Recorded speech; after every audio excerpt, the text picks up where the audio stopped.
End of March. Cherry trees doing good. Got some lemons.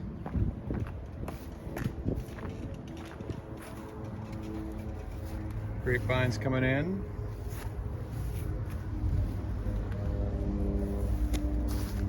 Raspberries. Just mowed the lawn. Grew about a foot after the last storm.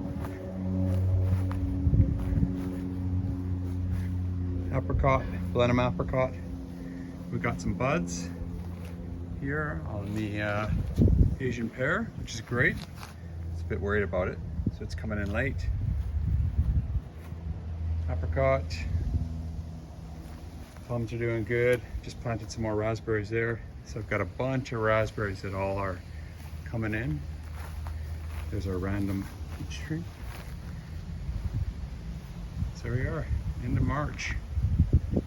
Garden's liking the water, and